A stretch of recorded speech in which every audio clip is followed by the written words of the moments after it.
Hi guys, ундрал байна. Тэгээд бичлэгээ хийгээгүй нэлээд удчихж. Тэгээд энэ удаа болохоор vlog биш, та бүхэндээ Хятадд 1 жил хэлний бэлтгэл цуусан туршлагаасаа хуваалцахаар шийдлээ. Тэгээд бүгдээрээ үргэлжлүүлээд үзээрэй.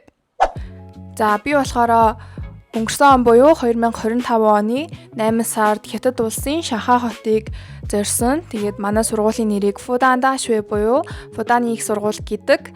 Ерөнхийдөө бол дэлхийд 26-д ордог ранкаараа Азида болохоор 5-д, Хятаддаа 3-т ордог нэлээд нэр хүндтэй сургууль байсан.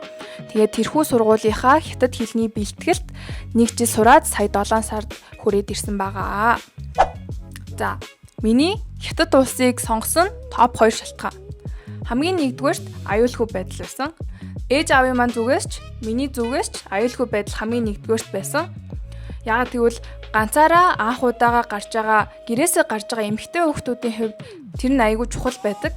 За тэгээд Хятад улсын маань хувьд болохоор булан тохой бүрт камертай, цагдаа нартай, сургууль маань 24 цагийн хамгаалалтай. Тийм байсан болооч тэрөө би хизээч орой гэрээсээ гарахдаа хизээч тийм айдас мэдэрж байгаагүй, аюул төрсөн юм шиг мэдэрж байгаагүй байсан. За, хоёрдугаар шалтгаан. Миний бодлоор хятад хэл нь өөрөө яг мэрэгжил шиг. Би зөвхөн монгол хэлтэйгээ зөвхөн 3 сая хүнтэй л бизнес хийж болох бол хэрвээ би хятад хэл сурах юм бол дэлхийн 1 тэрбум 500 сая хүнтэй бизнес хийж болно, харилцаж болно. Тэгээд энэхүү хэл маань өөрөө бүх салбарт хувирах боломжтой байдал нь таалагдсан учраас би хятад хэлийг сонгохоор болсон. Хэлний бэлтгэлд хэрхэн бүртгүүлэх вэ? За, сургууль болгон өөрийн гэсэн тавьсан шаардлагатай байгаа. Тэр бүгдийг та бүхэн тэр тухайн сургуулийнхаа албан ёсны цахим хуудаснаас нь унших боломжтой.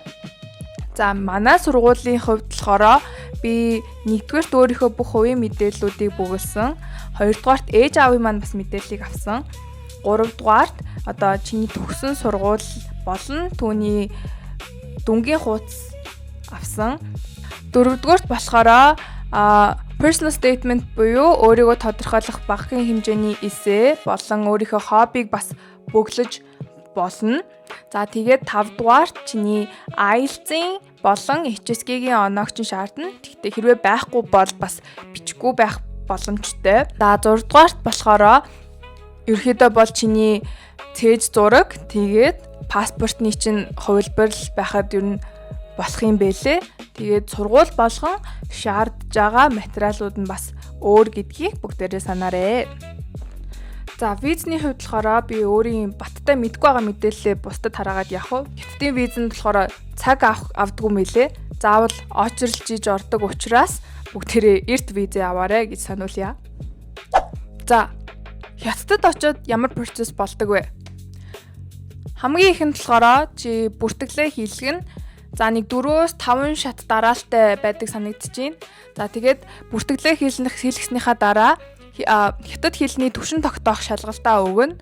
Тэгээд онооноос ч хамаарат AS J хүртэлх 10 түвшний ангид хуваарлана гэсэн үг.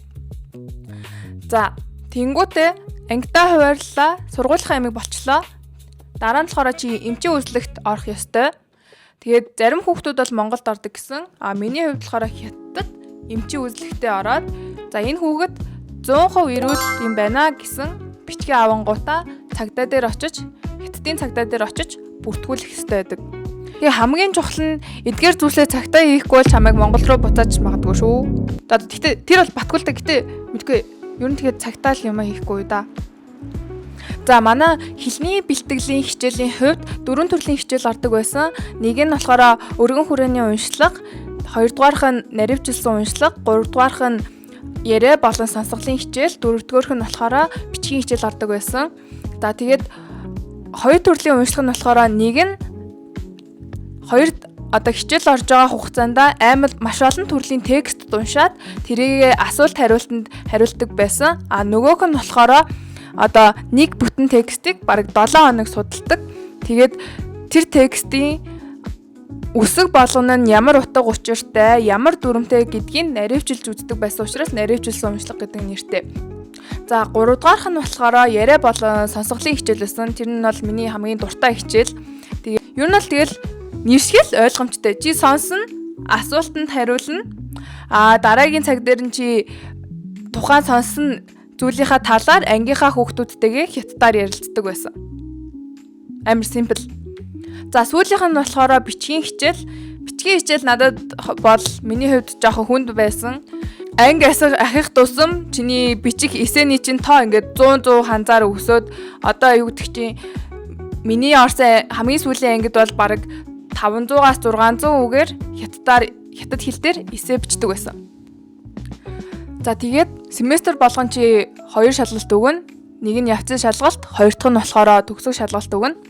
За тэгээд шалгалтын нэрээ чи 60 авах юм бол дараагийнхаа ангид орж болно. 60-аас доош болох юм бол мэдээж чи ангиж давтаж цууна. За хэрвээ 90 авах юм бол болохоор анги одоо анги улирн гэдэг лөө биш ээ. Анги ахид сууж болно гэсэн үг. За тэгээд ахиад хэлний бэлтгэл суух байсан бол би өөртөө юу гэж захих байсан бэ? Хамгийн ихэнд бол би баг HSK-д 2 сар тутамж HSK өгнө гэдэг яг пландаад баг бүх шалгалтуудаа авчих байсан баг. Яагаад гэх юм бол миний хувьд би ингээд хүлээж агаад за би болчлоо да гэд шалгалтанд бүртгүүлэхээс илүү би өөртөө ингээд баг зэргийн стресс тийм жоохон шахалт өгч бэлддэг учраас ингээд миний хувьд ингээд HSK-д ингээд сар болгон бүртгүүлээд өгөөд байсан амар зөв зүйл болсон. За тэгээд тэрнийх нь дараа болохоор бас илүү аялаж нүд тайлдаг байж уу гэж айгүйх бодсон. Яг тэгвэл би нэг жил бүтэн жил сурахдаа хотоосоо ганцхан л удаа гарч аялж үзсэн. Тэгээд мэдээж би хөлийн сурж байгаа. Гэхдээ бас давхар тухайн улсынхаа соёлыг судалцах хэрэгтэй. За дараагийнх нь болохоор би илүү хятад найзуудтай болох хэрэгтэй байсан юм шиг санагдсан. Мэдээж яг уу хятад хүүхдүүд нэх ямар гадаад хүүхдүүдтэй нийлдэггүй нь үнэн. Гэтэ чи хэрвээ ингээд араас нь ингээд найзаа инкүү тикүү гэд жоохон араас нь хөөгөөд ингээд найзлах хүсэл эрмэлзлээ харуулах юм бол тэр хүмүүс маань чамтай нийлнэ. Чиний хэл ярианы чинь чадвар ч гэсэн сайжирна. За тэгээд дөрөвдүгээрт нь болохоор би яг өөрийгөө ер нь ингээд нэг мөсөн бүтэн жил хятад хэлээ сурж л байгаа бол өөрийгөө ингээ вакуумжуулчих хэрэгтэй юм байна гэж ойлгосон. Хятадаар кино үзээд, хятадаар дуугаа дуулаад тэгээ баг VPN хүмүүс ашигладаг л та. Тэгээ баг би сүүлийн улирал бол баг VPN ашиглахгүй ингээ баг VPN гүүгээр ингээд нөгөө нэг Xiaohongshu, Douyin нэдэргээд team аппликейшнуудыг ашиглаад тэгээ баг ингээд баг хятад brain rot үзэл ингээд байж идэг байсан. Тэр манаас ингээд одоо өөр хятад хүмүүстэй ингээд танилцахад амар ашигтай болсон гэх юм уу? Та нөгөө энийг мэдгүй. Жага зяа特别好吃啊。特别好吃。За. Тэгэл нэг тиймэрхүү юмнуудыг ингээд бүгдээрээ сайхан суралцах хэрэгтэй. Дотор нь амьдарч л байгаа бол хамгийн сүүлд нь болохоор би ингээд жоохон амьдрал дээр гарсан тийм практик дадлага хийх ёстой байсан юм шиг санагдсан. Яг бол би одоо ингээд номны л хэлтэй би ингээд шалгалтны тэр HSK-гийн номон дээр юу байна би тэдрийг хэлж чадна. Гэтэ би дараа нь амьдрал дээр гараад яг нэг хятад иргэн хүнтэй ингээд удаан хугацаанд харилцах уу гэдэг амар жоохон асуудалтай зүйл болоод байгаа хгүй. Тийм учраас би дараа жилээс ч юм уу одоо энэ 9 сард ирэх улирлаас илүү хятад хүмүүстэй ярилцаж илүү их гарч аялж одоо яг жинхэнэ амьдралд нь оролцоод ярилцах хэрэгтэй байна гэдгийг би амар ойлгосон. Тэгээд хамгийн сүүлд нь заяа хэлний бэлтгэл гэдэг чинь миний ойлгосноор бол заавал их сургуульд орохын тулд сурдаг сургууль биш юм байна. Миний харснаар бол гадаад хүмүүс ихэнхдээ одоо тухайн улсын соёлыг таних гэж тухайн улсын хүмүүстэй танилцаад тэгээд давхар хэлийг сураад аялах гэж юу ихэнхдээ ирдэг. Тэгээ заавал их сургуульд орох байгаа хүүхдүүдээс гадна та 30 настай байж болно, 50 настай байж болно. Хинч нээлттэй сургууль байдаг. Тэгээд хэрвээ надад дараа нь би боломж олдох юм бол магадгүй Испани хэл сурмаар байвал Мексикт очиж хэлний бэлтгэл суугаад тухайн улсад нь аялаад Мексик хүмүүстэй, латин хүмүүстэй танилцаад тэгээд би хэл сурах байсан гэж юу хувьдаа бас мөрөөддөг. За тэгээд хамгийн сүүлд нь болохоор би юм удаан ярьж бичлэг хийж үзэж байгааг болохоор алдсан зүйл зөндөө л байгаа байх.